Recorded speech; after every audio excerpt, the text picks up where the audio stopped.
yang dinamain prestasi yang benar-benar berharga dan meaningful buat aku adalah prestasi ketika bisa ngasih dampak yang besar sih. Semakin besar dampaknya itu menurut aku prestasi yang lebih tinggi.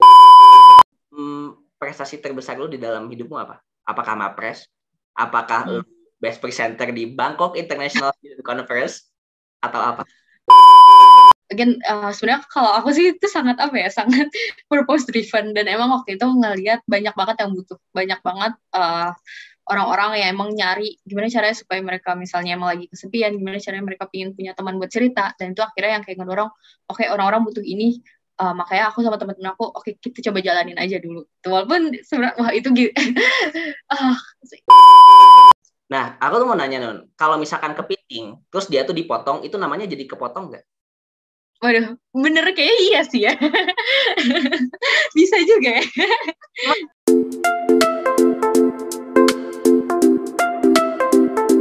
Oke, halo guys, balik lagi bersama aku Fauzi di channel Jejak Zamzami. Thank you banget buat teman-teman semuanya yang udah selalu nonton video-video aku, khususnya di segmen mahasiswa berprestasi ini. Karena ini sebenarnya segmen yang paling aku suka, karena bakalan banyak ngobrol sama orang-orang hebat nih. Tapi sebelum itu jangan lupa dulu untuk like, comment, share, dan juga subscribe biar aku makin semangat untuk bikin video buat teman-teman semuanya. Dan kali ini teman-teman aku kedatangan teman aku yang hebat banget, dan sebenarnya kita ketemu udah beberapa tahun lalu. Masih semester keduaan kayaknya waktu di Bangkok. Dan uniknya lagi ternyata beliau itu dapat best presenter di waktu itu, dan gue kayak wow gitu kan. Soalnya kalau aku nggak dapat apa-apa. Nah, tapi kita biar lebih enak lagi dan biar lebih mengenal lagi siapa beliau ini, kita langsung aja panggil Hanun Thalia. Halo Hanun. Halo Fauzi, halo teman-teman semua. Long time no see, Nun, apa kabarnya nih? Gimana? Iya udah lama banget ya, 2-3 tahun lalu udah lama banget pokoknya. Alhamdulillah baik, kabar Fauzi gimana? Baik juga Nun, selalu baik. Apalagi sekarang loh, mau ngobrol sama kamu, ngulik-ngulik ilmu dari kamu nih, pasti lebih baik. Waduh, aku juga nih, semakin semangat jadinya. Gila. Tapi Nun, aku pengen flashback dulu nih ya, sebelum ke hal lain gitu. Aku pengen flashback dulu. Sekarang kan kamu tuh kan kuliah di UI kan jurusan psikologi ya. Nah, yep, benar-benar. Boleh gak sih ceritain dulu background dikit kamu gitu, kamu sekarang berasal dari mana, terus ya maybe your name as well gitu, dan kamu kenapa waktu itu milih psikologi di jurusan milih psikologi di UI? Oke. Wah, ini kayak bisa panjang tapi aku jadiin pendek aja ya supaya nggak bosan. Jurusan psikologi ya. Mungkin kalau sebagai backgroundnya dulu tuh aku sebenarnya ingat banget waktu SMA dikenalin sama MUN. Mungkin Fauzi juga mungkin tahu tentang MUN, Model Nation, dan mungkin teman-teman tahu juga. Sekarang kayak makin hype gitu ya, makin orang makin suka, makin rame lah gitu. Dengan MUN dulu tuh masih agak sepi gitu. Dan aku tuh tertarik banget buat masuk UN sebenarnya, PBB. Cuman kemarin tuh ada beberapa pertimbangan lah, kayak aku suka nggak ya masuk misalnya HI, aku suka nggak ya masuk misalnya hukum. Biasanya kalau UN kan ada spesifik fakultas gitu. Dan selain itu aku coba ngeliat juga sih sebenarnya aku tuh pingin apa gitu sebenarnya, terus aku mau lihat PBB mau masuk, emang kenapa sih gitu masuk PBB, dan simply sebenarnya aku pingin bisa bantu orang gitu, dan ini aku ngeliat bisa banget disalurkan lewat jurusan psikologi gitu. Kayak aku benar-benar bisa mungkin memahami komunitas, bisa memahami individu, dan kebetulan aku ngelihat yang paling potensial, yang aku paling aku pingin banget, dan kira-kira kayaknya aku paling bisa ngasih banyak manfaat, bisa bantu banyak orang, dan bisa lebih memahami orang-orang juga di sekitar, khususnya mungkin yang di kota, itu aku di UI gitu. Dan itu yang akhirnya aku coba dulu belajar psikologi di UI. Dan emang tiap tahun kayaknya tiap naik semester semakin jatuh cinta sih sama psikologi. Gitu sih kurang lebih.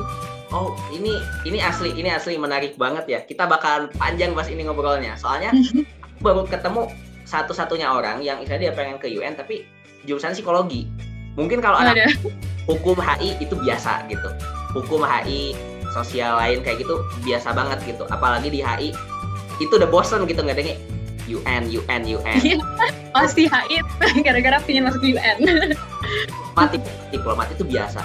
Tapi kalau psikologi UN itu luar biasa sih. Tapi bagi aku kayak aneh. Nah, anehnya kenapa? Kamu di sana bagian apa dong psikologi? Aku bingung. Ada bagian apa? Kamu ketika misalkan di UN di posisi apa? Iya, Sebenarnya kalau kemarin sih awalnya gitu, pengen masuk, oke bener-bener pengen bisa ngasih direct contribution gitu, bener-bener bisa bikin program dan segala macamnya. Dan sekarang ketika aku masuk psikologi, aku menyadari bahkan sebenarnya aku nggak perlu masuk UN buat masuk untuk melakukan hal itu gitu. Jadi itu sesuatu yang akhirnya aku bener-bener kulik kenapa sih sebenarnya waktu awal banget pengen masuk UN. Gitu. Pun sekarang akhirnya aku ngerasa bahkan kalaupun misalnya ya sekarang sebenarnya masih ada lah mimpi kecil lah, semoga suatu saat nanti gitu. Tapi sekarang aku ngerasa aku bisa ngelakuin hal-hal yang aku mau pun lewat misalnya program-program inisiatif. Sekarang mungkin karena aku di psikologi deketnya sama kesehatan mental gitu. Dan itu hal-hal yang akhirnya aku pelajarin, aku coba bisa bikin program-programnya juga bahkan tanpa aku belum masuk UN sekalipun gitu sih sebenarnya. Ini menarik banget sih. Tapi kalau misalkan kamu mau masuk UN and then you wanna create a program dan sebagainya, itu kan nggak bakal mungkin tiba-tiba kayak kamu masuk UN, gitu. Atau misalnya tiba-tiba kamu bikin program, nggak bakal mungkin. Pasti ada long prosesnya yang decide kamu. Gue mau bikin program nih. Gue mau bikin ini nih. Gue mau masuk UN nih gitu. Nah itu pasti dipupuk ya, kalau aku lihat dipupuk dari prestasi-prestasi kecil kamu gitu. Nah yang aku lihat kan kamu di Instagram tuh sering banget tuh nge-share kamu achieve apa gitu. Walaupun kamu emang bukan orang yang tiap prestasi itu kamu show up ya, I know yourself gitu, aku ngelihat. Padahal itu banyak banget sebenarnya prestasi kamu gitu. Tapi nggak setiap prestasi lu storyin atau lu di-feedin gitu di post IG gitu.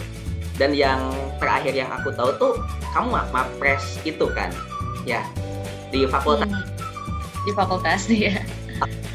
Kemarin aku udah nanya ya ke Ica, jadi dia mapres UMY dan masuk ke nasional tuh juara 8 kalau nggak salah. Nah aku yang sama tentang prestasi. Bagi kamu prestasi itu apa sih? Prestasi. Kalau misalnya dibilang sekarang kayak orang-orang juga paham prestasi sekarang bukan cuma kayak jadi juara 1, bukan cuma kayak menang ABCD, tapi prestasi itu bisa lebih dari itu sih. Dan maksudnya kalau buat aku ngerasa yang dinamain prestasi yang benar-benar berharga dan meaningful buat aku adalah prestasi ketika bisa ngasih dampak yang besar sih. Semakin besar dampaknya itu menurut aku prestasi yang lebih tinggi gitu. Jadi mungkin makanya kenapa Fauzi sempat bilang juga kan kayak aku nggak terlalu banyak nge-share maksudnya semuanya gitu. Biasanya aku share adalah yang memang benar-benar kelihatan atau kayak benar-benar berdampak positif sih biasanya aku share gitu, karena aku harapannya bisa lebih menyalurkan itu lagi gitu sih. Ya kurang lebih kayak gitu kalau menurut aku prestasi. Nah apakah kalau misalkan kayak tadi kan ya, let's say berdampak positif bagi banyak orang nih, banyak banget yang berdampak positif bagi banyak orang gitu. Nah tapi apakah ketika misalkan orang itu pengen disebut dia berprestasi, dia harus punya label dulu mahasiswa berprestasi? No, jujur enggak. Tuh, bahkan menurut aku banyak banget orang yang berprestasi tanpa label gitu. Again, prestasi itu bisa banyak banget. Bahkan sebagai seorang kayak bisa anak masih kecil, masih misalnya 5 tahun, menurut aku dia udah mulai berprestasi ketika dia udah bisa misalnya bantuin orang tuanya. Itu hal-hal kecil yang menurut aku little achievements yang sebenarnya sangat-sangat berdampak, benar-benar matters a lot, mungkin bahkan bagi keluarga, mungkin bahkan orang-orang terdekat kita, dan itu hal-hal yang menurut aku lebih valuable sih dari sekedar label aja gitu. Berarti kalau misalkan dia nggak punya label tapi dia misalkan bermanfaat buat orang sekecil apapun itu ya, berarti dia masih bisa dikatakan dia berprestasi gitu. Kalau aku sih bakal bilang kayak gitu ya. Tapi again persepsi mungkin prestasi masing-masing beda ya. Bener. Nah tapi ada lagi nih, aku pengen nanya nih biar agak sedikit kontroversial nih sama kamu. Misalkan ada orang labelnya mahasiswa berprestasi nih, tapi just a label doang, dia nggak berdampak positif banyak, dia nggak nge-create something yang buat banyak orang, is it tetap berprestasi? Buat aku sebenarnya enggak, tapi mungkin aja aku ada tapi. Kalau dari proses yang aku jalannya sebagai mapres waktu itu, aku nggak tahu kalau misalnya proses yang jalanin orang lain kayak gimana. Tapi untuk yang aku jalanin, salah satu faktor pendukung adalah ketika emang ada social work. Jadi sekarang tuh kalau mapres ternyata bukan cuma kayak juara 1, juara 2 doang, tapi ada juga kayak misalnya organizational work, leadership work, kontribusi program-program apa sih yang pernah dia buat, itu pun menjadi penilaian. Dan biasanya setiap mapres tuh punya adalah suatu misi yang dia bawa gitu. Dan itu aku yang kayak setiap aku ketemu misalnya sama teman-teman mapres, waktu dikenalin aku udah kayak wow, ini orang keren-keren banget gitu sih. Oh, oke. Berarti emang pada dasarnya kalau yang ikut ajang mahasiswa berprestasi itu memang dia udah punya kontribusi gitu sebenarnya gitu ya? Kalau yang aku jalanin kemarin ya, makanya shout out to my Mapres friends karena kalian keren-keren banget. Gitu sih. Asli orang-orang Mapres tuh keren-keren banget sih. Apa pas aku lihat kamu gitu ya, sebenarnya aku udah gak aneh Nun, udah gak aneh kan. Anun Talia mahasiswa berprestasi, gue udah gak aneh gitu. Dari dulu ketika ketemu best presenter dan lu yang paling muda waktu itu ya. Iya, kayaknya waktu itu, aduh, aku inget banget sih. Itu aku juga kaget sih, tapi ya. Kayak aku salah satu lah yang paling muda waktu itu. Iya, enggak, bukan salah satu. Lu paling muda, Nun, asli. Gue udah orang yang maju ke depan itu rata-rata semester 6 ke atas, ada bahkan yang S2 gitu. Pas Anun Talia gitu, gue kan kayak anjay gue kan, gue seangkatan sama lu, gila kata gue, hebat gitu. Tapi lu feel gimana sih waktu dapat best presenter gitu? Itu pertama kali waktu di kuliah atau udah beberapa kali? Mungkin kalau untuk setingkat itu kan lumayan tinggi ya tingkatnya. Aku ingat banget di Bangkok dan banyak dari negara-negara lain juga. Untuk setingkat itu kayaknya itu pertama kali sih. Makanya aku juga cukup quite surprise gitu. Jadi kayak pas dipanggil, wow, oke, ternyata. Cuman mungkin ini sih, waktu itu kan emang dia lebih kayak politik, social science gitu kan. Dan aku tuh anak psikologi yang datang. Mungkin itu yang akhirnya ngebawa, oh ini ada added value nih yang masuk di sini gitu. Karena memang topik yang aku bawa pun ada unsur-unsur psikologinya gitu. Dan emang ada sesuatu, again, aku tuh percaya banget ketika ada niat baik, terus semesta pasti mendukung. Makanya aku percaya gimana caranya kita harus bisa ngasih dampak positif. Dan mungkin karena itu sesuatu hal yang aku bawa juga di esai aku waktu itu sih sebenarnya. Mungkin ya salah satu lah yang akhirnya alhamdulillah gitu. Walaupun kaget, tapi bikin senang juga sih. Iya benar. Kita tuh nggak satu chamber ya, beda. Iya gak sih? Beda chamber. Beda. Ya. Oh iya benar. Enggak sih sebenarnya kalau misalkan satu chamber, gue lebih tertampar lagi. Bisa gitu. At the time gitu, aku nggak nyangka bakalan kamu pada waktu itu ya. Karena emang aku nggak lihat prestasi kamu juga kan. Nggak lihat. Kita tuh ketemu karena kita mau jalan-jalan waktu itu barengan kan. Iya benar-benar kita mau jalan-jalan. Juga tahu waktu di forumnya nggak tahu kan. Tapi karena kita jalan-jalan terus besoknya itu kamu diumumin best presenter, akhirnya tahu gitu. Tapi waktu jalan-jalan tuh kamu diajak sama siapa? Putri ya? Siapa? Iya Putri aku ingat. Tapi ada anak-anak UI juga. Kalau nggak salah karena aku juga satu kamar deh. Ya, kayak bertiga kan di kamar. Gitu. Tapi aku lupa. Aduh aku udah lupa banget. Aku rasa nggak enak. Tapi kalau misalnya if you mention the name mungkin aku bakal ingetin. Fitri ya? Aku ingat Fitri kayak inget tapi kayaknya nggak sekamar ya, aku lupa apa ada dua orang. Kenapa? Di kamera aku tuh ada foto kamu sama dia. Oh, apa iya ya? Ya ampun aku lupa banget, maaf ya. Fitri and Putri whoever with me. Aku udah lupa banget tapi ya. Tapi aku bareng-bareng rekan-rekan kasih kok pokoknya aku inget. Tapi ada kabar buruk Nun, kamu udah tahu belum sih beliau tuh udah gak ada sekarang, udah meninggal. Hah serius? Beberapa amat misalkan tahun lalu. Asli. Karena corona? Bukan. Ada penyakit lah beliau gitu, gak tahu. Aku juga kaget banget karena kan beberapa kali lah sama beliau gitu kan, kakak kelas kan. Jadi masih kaget banget gitu. Emang sih aku punya foto kamu di kamera aku kan, aku yang motoin soalnya. Ada sama beliau gitulah. Tapi anyway nih kita doain aja lah ya beliau semoga ditempatkan di yang terbaik kayak gitu.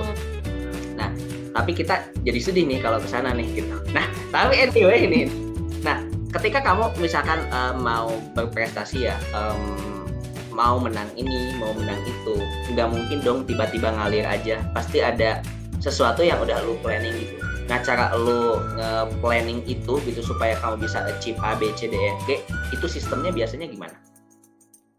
Kalau sistem gimana ya? Kayaknya bukan yang sistematik banget sih. Sebenarnya there's a lot of frameworks, banyak banget lah kayak framework yang bisa dipakai gitu. Tapi menurut aku yang paling utama adalah cari tahu kenapanya dulu sih. Kayak apa yang akhirnya menggerakkan kita, yang memotivasikan kita. Dan untuk nemuin why itu juga sebenarnya menurut aku kadang agak berat gitu, karena banyak mungkin hal-hal yang akhirnya bikin kita keinget lagi gitu. Dan kadang why itu juga akhirnya dipupukkan, bukan cuma kayak wah ada satu hal yang akhirnya menggugah menjadi kayak berubah jadi 180 derajat, tuh enggak. Kalau buat aku ya, aku tuh pasti ada yang dipupukkan, pokoknya kayak ada A, B, C, D yang akhirnya menumpuk, oke, ini yang akhirnya pingin jadi purpose aku in life gitu. Which is kalau sekarang kira gimana cara bisa mensejahterakan masyarakat gitu. Dan setelah aku tahu why aku itu biasanya, bukan biasanya sih, tapi yang aku cari adalah gimana caranya aku bisa ngelakuin itu. Jadi berangkat dari oke, kenapa aku mau bergerak, and then gimana caranya, apa sih yang bisa aku lakuin. Itu sih sebenarnya garis utamanya, atau kayak guidingnya lah gitu.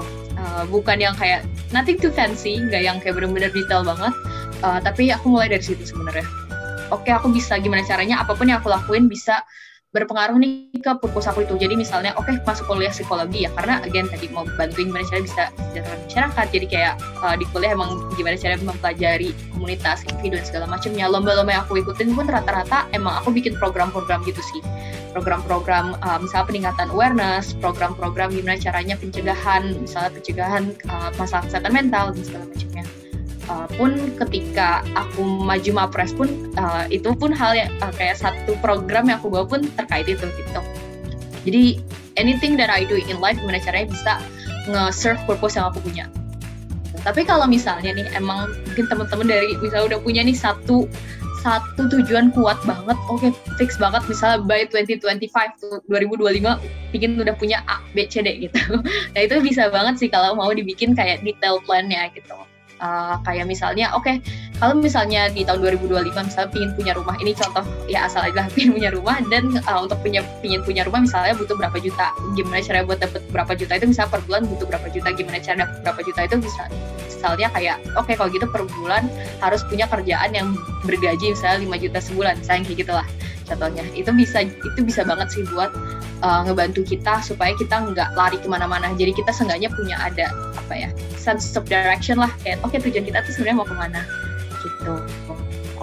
Pun selain itu iya aduh sorry kalau saya kebanyakan, tapi ya gitu.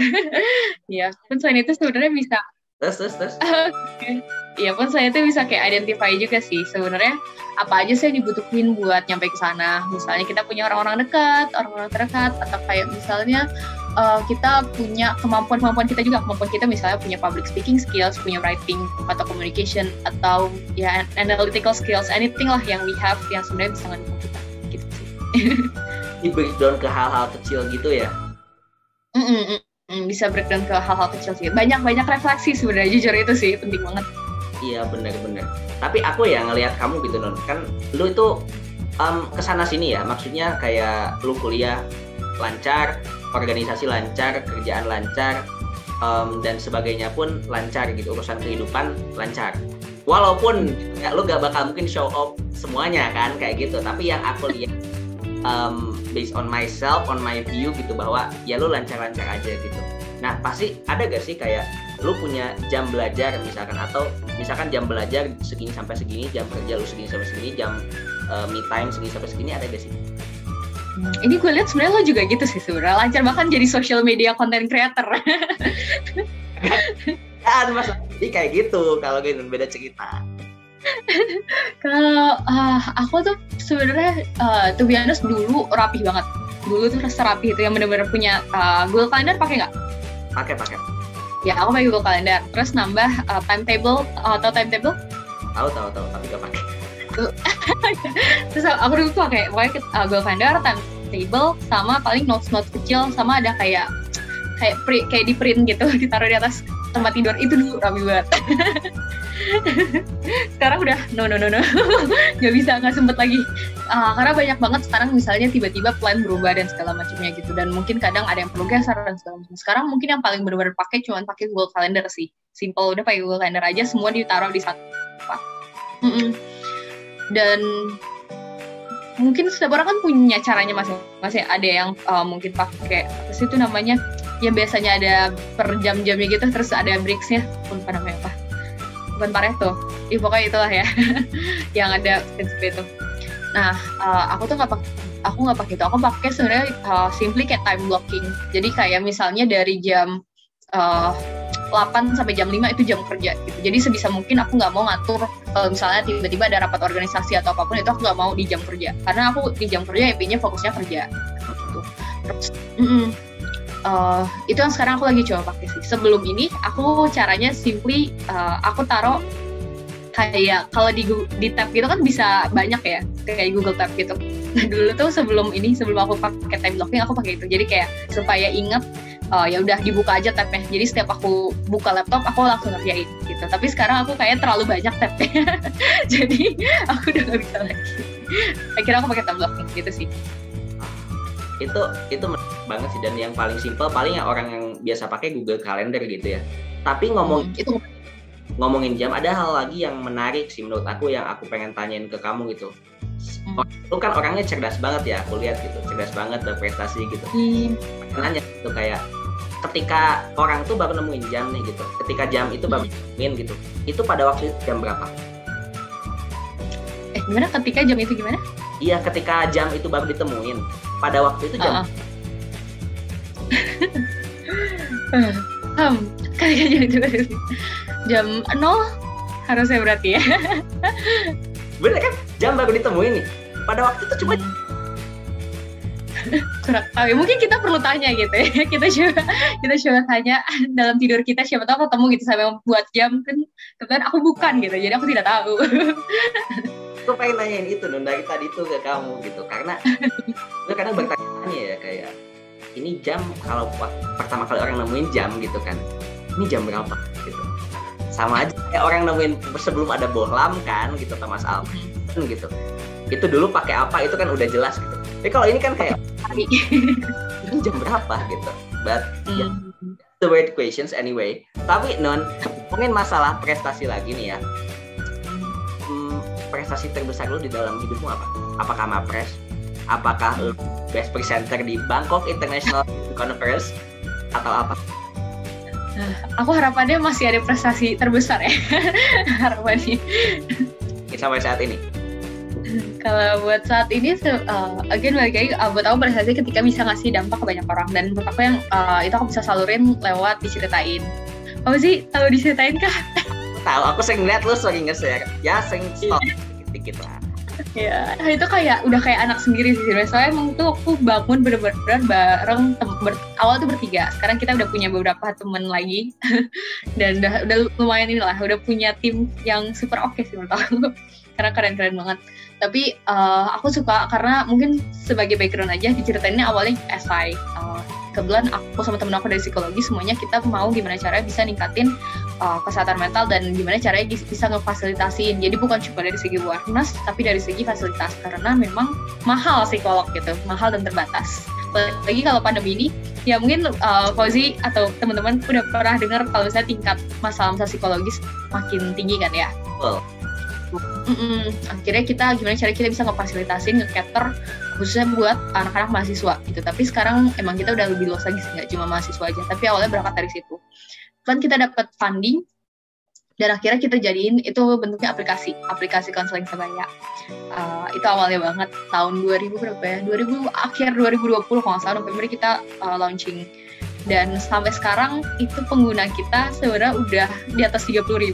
Jadi aku kayak wow, very surprised. Ya. Nyangka gak bisa kayak gitu? Jujur gak nyangka banget. Tapi ini apa ya? Efeknya tuh dua. Pertama kayak seneng, tapi kedua juga sedih karena berarti orang banyak banget yang punya masalah gitu. Tapi ngomongin masalah apa yang paling banyak yang di aplikasi kamu diceritain itu? Biasanya tuh terkait either kayak hubungan atau masalah terkait diri sendiri juga, kayak misal overthinking, rasa kesepian. Mungkin karena pandemi jadi susah juga kan ketemu orang-orang. Jadi banyak banget yang mungkin ngerasa berkurang lah hubungan antar orang lainnya. Jadi ada kebutuhan di situ yang perlu dicukupi misalnya gitu. Terus kayak stres mungkin itu juga salah satu yang paling banyak. Stres akademik juga menjadi salah satu juga yang sering diomongin kita gitu. Tapi kita sebenarnya apapun masalahnya harapannya kita bisa jadi teman aja gitu sih. Kan biasa namanya sobat diceritain. Tarik yang tadi yang masalah hubungan itu banyak orang yang putus gitu, atau banyak orang yang jomblo, atau hubungan apa maksudnya? hubungan tuh bisa sama teman juga ya, bukan berarti harus sama pacar. Sama orang tua juga bisa gitu. Kamu positif banget ya. Gue ngomong itu sana tuh. Tapi biasanya itu aplikasinya bayar nggak kalau mau konsul misalkan? Yang tadi aku udah gak punya pacar nih selama 5 tahun gitu. Gue mau konsul tuh misalkan ke diceritain ini, itu dia gimana? Ya untuk sekarang kita sebenarnya masih gratis, jadi teman-teman bisa kalau atau Fauzi mau download boleh. Siapa tahu ketemu ternyata wah sama konselornya kan kita nggak tahu. Tapi bisa download. Sekarang gratis. Tahun. Yap.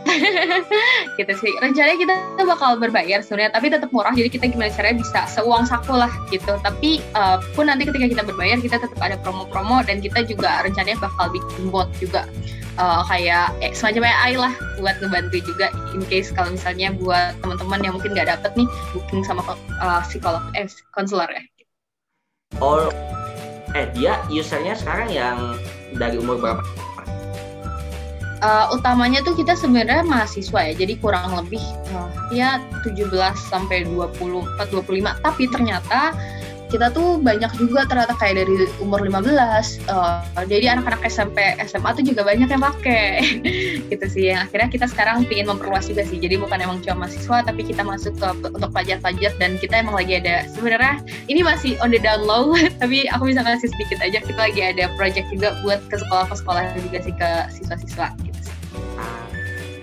Gue tadi pas lu ngomong ada anak SMP juga, anak SMA, terus dalam pikiran gue ini anak SMP SMA masalahnya apa, penasaran gue. Apa anak SMP yang paling banyak masalahnya apa? Aduh, ya sebenarnya mirip sih, mungkin karena sama-sama pelajar kali ya. Jadi kurang lebih ya kayak gitu. Terus mungkin yang beda sedikit adalah biasanya, tapi di anak-anak mahasiswa juga masih ada sih. Jadi kayak pencarian identitas yang kayak gitu-gitu masih SMP SMA. Ya emang tahapannya lah, masih mencari jati diri kan. Tapi sebenarnya masih mahasiswa pun juga ada sih yang kayak gitu. Ini asli, ini menarik banget sih. Kalau misalkan lu bisa tekunin, ini bakal jadi lebih gede lagi sih. Tahun ini bisa lah ya jadi 100.000 kali ya. Iya kan? Amin, aminin dulu aja, kan nggak tahu. Nah tapi ngomong nih ya, kalau misalkan kamu lagi ngurusin apapun itu kan kamu harus butuh energi dong. Lu pasti harus makan, lu pasti ya harus yang namanya tidur gitu. Kalau misalkan boleh cerita ke aku gitu, atau boleh mention satu aja makanan kesukaan kamu apa? Makanan kesukaan, aduh ganti-ganti nih. Tapi kalau sekarang mungkin apa ya? Anything yang healthy. Jujur sekarang aku lagi kayak healthy kick. Jadi gimana caranya supaya sehat? Jadi sekarang buah-buahan sih sebenarnya lagi mencoba. Maybe oatmeal yang kayak gitu ya? Iya guys. Kalau oatmeal, aku sekarang lagi coba beneran buah gitu sih. Jadi bener-bener yang dari alam ceritanya. Tadi dari alam nih. Nah kita ke laut gitu. Lu suka seafood gak? Oh seafood suka. Aku suka sushi. Oh sushi. Kalau kepiting suka gak? Kepiting agak susah makannya. Aku kepiting suka kalau misalnya udah diambilin itu apa sih kayak meatnya. Oh tapi pernah makan kan ya? Pernah makan. Nah, aku tuh mau nanya Non, kalau misalkan kepiting, terus dia tuh dipotong, itu namanya jadi kepotong nggak? Waduh, bener kayak iya sih ya. Bisa juga ya. Bener-bener. Ya, tapi emang seafood itu enak banget sih ya. Tapi yang paling aneh tuh ya Non, di aku tuh makan seafood alergi. Jadi lah kayak gatal-gatal gitu, cuman nggak semua seafood ya, tapi kayak yang kayak tadi lah kepiting, cumi-cumi gitu. Itu susah banget, kayak nggak masuk di badan aku, nggak masuk. Biasanya makanan orang-orang kampung banget itu masuk, tapi makanan orang kaya tuh kayak kepiting, cumi itu nggak masuk kayak di perut aku gitu. Tapi by the way Non, prestasi lagi gitu. Nah, aku mau nanya ke kamu. Menurut kamu itu kenapa sih orang harus berprestasi sedemikian rupa? Menurut aku bakal beda-beda banget sih sebenarnya. Balik ke purpose masing-masing orang tuh apa. Tapi bottom line-nya menurut aku sih kayak ketika kita bisa jadi versi terbaik diri kita, ketika kita bisa ngasih yang terbaik buat orang lain, buat diri kita, menurut aku kita bakal lebih lebih bahagia, bisa berkontribusi bukan cuma buat diri kita tapi buat ke diri orang lain. Itu menjadi sesuatu yang bikin hidup kita lebih berwarna, lebih bermakna, berwarna dan bermakna. Kurang lebih gitu sih. Being the best aja sih. Doesn't have to be berprestasi itu bukan berarti lebih daripada orang lain, tapi terus gimana caranya supaya kita bisa ngasih lebih dari diri kita. Ini bagus banget sih, gimana cara bisa kita ngasih lebih dari diri kita gitu ya. Tapi aku tuh pernah punya, ini bukan pertanyaan aku dong, ini dari orang. Pernah aku dengar, kamu kan tadi bilang namanya berprestasi, ini semakin banyak kita berkontribusi ke masyarakat, semakin banyak kita bermanfaat buat orang lain, ngasih dampak positif, itu kita berprestasi gitu. Nah, kamu nih, let's say kita misalkan penjaga WC, itu penjaga bermanfaat banget kan, ngasih dampak positif buat orang, dia bersihin WC-nya tiap hari gitu. Nah, itu termasuk orang yang berprestasi juga gak sih di mata kamu? Karena yang kamu ceritain tadi itu, what I see adalah lu misalnya bikin diceritain, that's nice gitu. Nah, tapi kalau misalkan kayak teman-teman kita gitu yang misalkan dia penjaga WC, aku bukan bilang orang penjaga WC nggak nice ya, bukan. Tapi maksudnya gitu, ketika lu bilang lu bikin startup, itu bakal beda image-nya dong dengan orang yang penjaga WC gitu. Nah, itu menurut masuk kategori orang berprestasi juga ya? Iya, buat aku sih ya, ketika dia berusaha gimana caranya misalnya sampai bikin WC-nya bersih, gimana caranya supaya orang bisa nyaman di WC itu gitu. Dan it also goes without saying, bukan cuma penjaga WC doang. Kadang tuh orang-orang yang gak di-appreciate tuh simply kayak misalnya ibu kita sendiri. Ibu kita tuh berprestasi banget ketika dia bisa gimana caranya ngebantu misalnya keluarganya, gimana caranya mungkin kalau misalnya yang kerja gimana caranya bisa menafkahi keluarganya.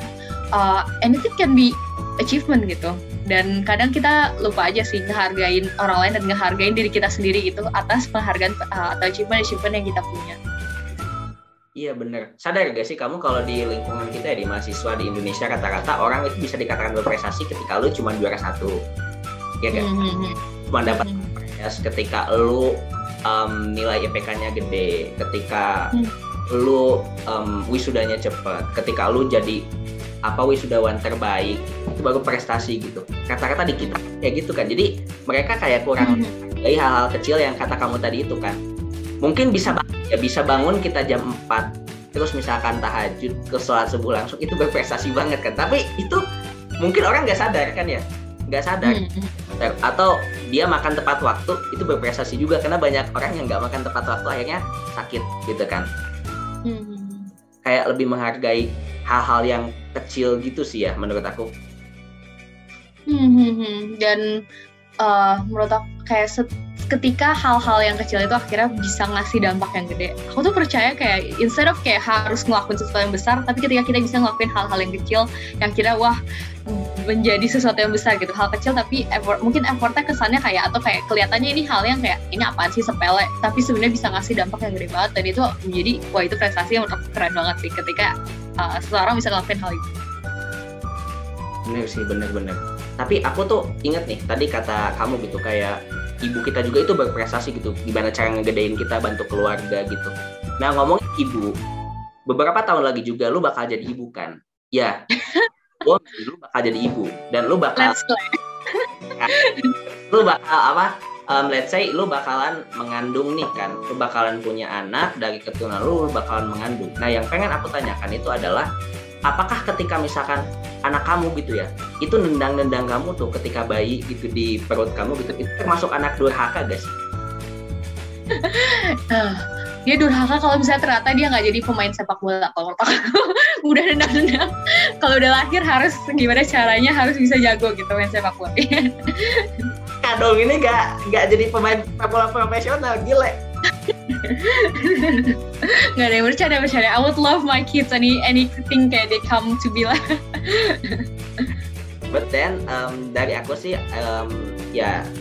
ini pertanyaan sebelum terakhir.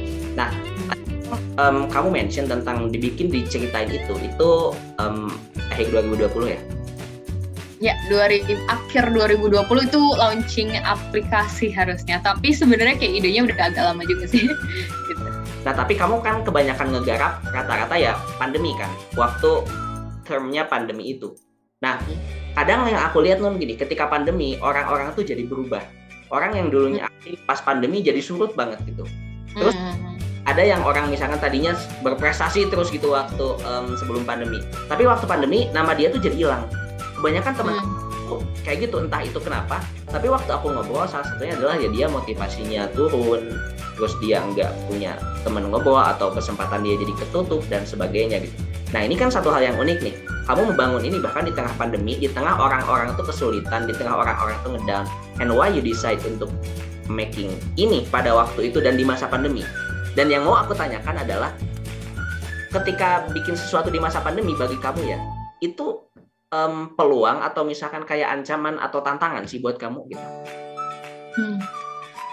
Mungkin starting with the why, akhirnya kayak ngelanjutin ceritain dulu, karena sebenarnya sebenarnya kalau aku sih itu sangat sangat purpose driven, dan emang waktu itu ngelihat banyak banget yang butuh, banyak banget orang-orang yang emang nyari gimana caranya supaya mereka misalnya emang lagi kesepian, gimana caranya mereka pengen punya teman buat cerita, dan itu akhirnya yang kayak ngedorong, oke, orang-orang butuh ini, makanya aku sama teman-teman aku, oke, kita coba jalanin aja dulu. Walaupun sebenarnya wah itu in a way itu opportunity, tapi in another way itu berat banget juga buat dijalanin sebenarnya, jujur. Kayak banyak hal lah, kayak gimana caranya manage tim pas pandemi, kan banyak banget yang mungkin kita nggak bisa ketemu langsung. Gimana caranya kita bisa nge-tap in atau kayak bener-bener gimana caranya apa yang kita buat bisa nge-reach lah orang-orang yang ngebutuhin. Itu juga sesuatu hal yang kayak jadi tantangan buat kita gitu. Ya pro dan kontra sih sebenarnya, tapi menurut aku gimana ketika akhirnya kita bisa melewati tantangan-tantangan itu, ketika akhirnya kita bisa dapetin misalnya kesempatan, ya in a way lah opportunity gitu, bisa dibilang opportunity yang ada di pandemi, itu akhirnya menjadi sesuatu yang bisa kita banggakan sih pada akhirnya. Kayak aku bener-bener kenapa akhirnya aku benar-benar bangga sama diceritain, karena it was that tough gitu, benar-benar berat sebenarnya.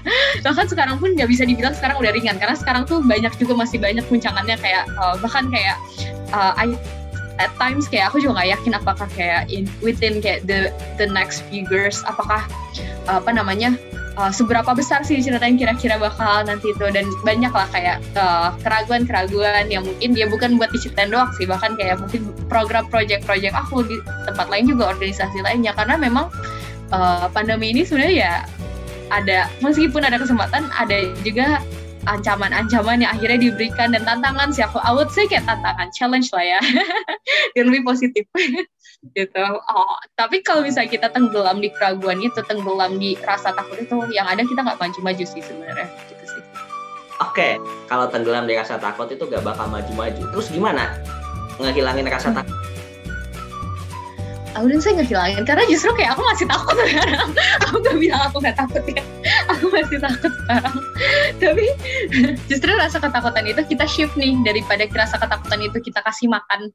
Sebenarnya ya daripada kita kasih makan supaya jadi makin takut, rasa ketakutan ini kayak energinya kita shift. Jadi ke gimana caranya, oke, kalau gitu kita bisa maju terus, karena kita takut, kita cari cara gimana caranya kita bisa terus gitu untuk berjalan maju ke depan gitu. Misalnya kalau jalan di area yang gelap, atau kayak kita lagi ngelewatin terowongan, sudah takut kan, mungkin ada setan yang atau takut kesandung, sesimpel kayak gitu. Ketika kita ada rasa ketakutan itu, kita jadi mikir, oh kalau gitu kita perlu senter dong, oh kalau gitu kita perlu mungkin korek api, atau pakai batu lah digesek-gesekin biar jadi ada api gitu. Itu sih justru ketika kita dalam ketakutan tersebut, kadang muncullah, oke, kalau gitu kita cari cara gimana cara kita melawan ketakutan tersebut gitu sih. Justru bisa ngebangun gitu. Ya, benar. Iya sih ya, benar kalau misalkan dipikir-pikir tuh, kadang emang kalau takut dikasih makan ya makin takut aja gitu ya. Ya udah, lu jangan makan si takut ini gitu ya. Biar tadi kalau hilang mungkin susah ya, tapi meminimalisir itu pasti bisa gitu kan. Meminimalisir. Mungkin kamu ada di konsep yang tadi ya, kayak meminimalisir rasa takutnya. Kalau ngilangin kan nggak bakal mungkin juga ya, kita jalan kaki dari sana sampai sana ada rasa takut aja, takut jatuh, takut dikejar orang, takut dikejar anjing gitu kan. Tapi anyway Nun, aku tuh dari tadi kan ngeliatin ada kopi nih di depan aku gitu ya, ada kopi Good Day. Gue bukan promosi, emang ada kopi di sini. Promosi, endorse. Nah, aku mau nanya Nun di sini, kenapa ya orang-orang tuh di dunia ini dia pesan kopi panas, tapi kok dimakannya pas dingin, diminumnya pas dingin? Kayaknya gue to be honest, kayaknya kalau misalnya orang pesen kopi panas, pesennya panas sih sebenarnya, minumnya panas sih. Oh iya, emang ya, minumnya pas panas. Gue nunggu dingin, dingin. Kayaknya lo doang deh. Gak tau deh. Gue gak suka kopi nih, jadi gue gak tahu. Ya, anyway, sebelum kita tutup, Nun, boleh gak kasih pesan ke semua mahasiswa biar dia itu bisa berprestasi kayak kamu atau bahkan lebih dari kamu? Jangan kayak aku sih, kayak aku tuh aduh masih sampah. Kalau lu aja masih sampah, gimana gue? Jangan gitu lah, pasti sebenarnya lo ini, gue tau lo sebenarnya humble bragging aja, pinginnya kayak merendah buat meninggi gitu ya. Gimana Nun? Aduh, gimana ya? Menurut aku balik ke ini sih, cari tahu kayak kenapa sebenarnya pingin berprestasi. In any kind of prestasi atau achievement yang pingin dituju kan setiap orang lihat prestasinya mungkin beda-beda yang pingin dituju. Tapi cari tahu kenapa sebenarnya, kayak ya udah kalau misalnya pingin sesimpel kayak pingin jadi ibu rumah tangga yang baik, kenapa pingin jadi ibu rumah tangga yang baik? Pingin jadi dokter, kenapa pingin jadi dokter yang baik? Kenapa pingin jadi astronot lah misalnya? Ya kenapa pingin jadi astronot gitu? Dan kayak apakah sebenarnya emang harus jadi astronot buat ngelakuin misalnya apa yang kita pingin, yang kita inginkan? Apakah sebenarnya yang kayak mimpi-mimpi kita tuh udah nge-serve why-nya kita atau purpose kita belum sih gitu. Jadi sebenarnya cari ya tujuan hidup itu sebenarnya berat ya. Gue ngomong kayak kesannya gampang gitu, tapi berat. Jadi sebenarnya berat dan it took a lot of reflection, dan itu juga bisa bergeser sih sebenarnya seiring kita semakin dewasa. Mungkin fokus kita jadi shifting, mulai bergeser, dan itu nggak apa-apa sih sebenarnya. Itu bentuk pendewasaan kalau aku bilangnya. Gitu. Itu sih dari aku. Gila. Aku selama kurang lebih tadi 50 menitan mungkin ke belakang, orang lebih kali ya. Beda banget ya kalau ngomong sama orang psikolog. Beda. Bisa aja. Tahu gak image-nya orang psikolog dulu di mata aku? Kamu tahu gak? Apa cenayang? Biasanya orang-orang tuh bilang aku tuh psikolog cenayang ya. Itu bohong ya, itu mitos. Cenayang tuh apa? Cenayang tuh yang kayak bisa tahu nebak-nebak gitu lah, kayak kamu pasti pinter kayak gitu tuh. Itu gue juga bisa baca pikiran orang gitu. Makanya aku pertama kali masuk kuliah ya, semester 1 kan masih gitu ya. Aku tuh ketika ketemu anak psikologi, gue langsung mikir kayak, wah dia bisa baca pikiran aku nih, pikiran busuk-busuk gue bakal ketahuan kan gitu. Ternyata itu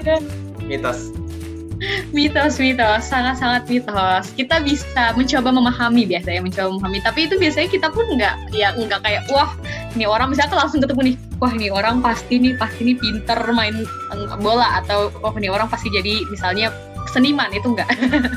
No. Oke deh kalau gitu. Nun, thank you banget ya buat waktunya malam ini. Aku tahu kamu sibuk banget, tapi kamu bisa meluangkan waktunya sekarang kurang lebih ya 1 jam kurang lebihan kayak gitu. Thank you banget udah mau ngisi juga di sini. Nanti bakalan banyak teman-teman juga yang belajar dari kamu, sedikit banyaknya bakalan belajar dari kamu gitu.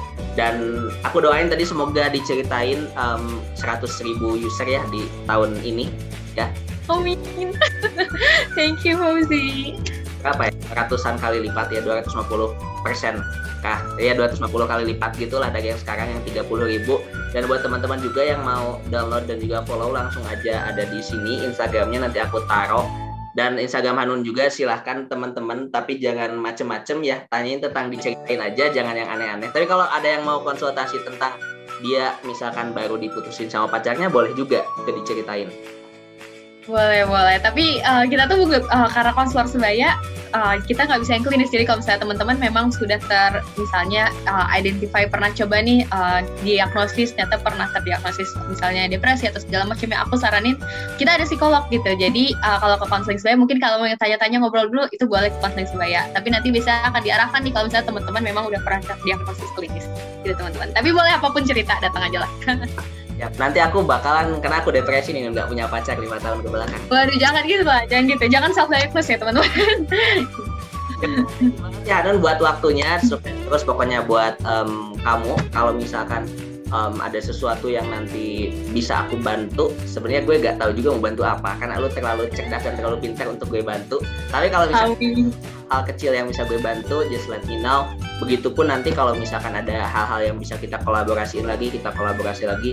Dan yang paling penting wisudanya lancar aja. Nanti bentar lagi kan wisuda. Jadi congrats buat lu semuanya. Semoga sehat selalu. Ya, thank you banget ya Hanun buat waktunya. Kita tutup untuk kali ini teman-teman sesinya, dan buat kalian juga jangan lupa untuk follow Instagramnya Hanun, diceritain juga, dan untuk subscribe juga channel ini. Thank you banget teman-teman, and I'll see you in the next video. Goodbye. Thank you Hanun. Thank you, Fauzi. So.